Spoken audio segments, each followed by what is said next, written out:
Yeah, it's interesting because obviously we're having to do this award posthumously, and obviously you lost him on his 60th birthday of all days. Um, do you think that do you think that by in those kind of last years of his life, he recognised actually how respected he was within the business and how much of a influence he'd been to wrestling?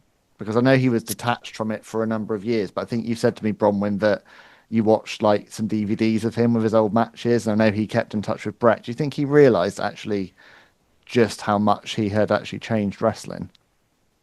I hope he did. I think, that time in the 90s in England when he had seen like Eddie Guerrero, Mick Foley, like Chris Jericho was there, like all these up and coming names that absolutely idolized him and was taking pictures with him, and they're all just like so excited. And so I hope that it at least made him realize, like, he was still talked about. They all respected him, and he made such a difference in the business today.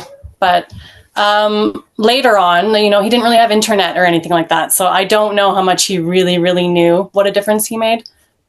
But I hope he had an inkling. Yeah, because I mean, there's so many, from Eddie Guerrero to of course Chris Benoit, who modelled a lot of Yes, his, Chris his Benoit. in ring work on him, to Bryan Danielson. I mean, so many have cited the Dynamite Kid as an inspiration. You can still see a lot of his work today in so many of the roster on AEW, for example. Those snap suplexes you mentioned, we've got so used to the pacing now that really was a Dynamite Kid stamp.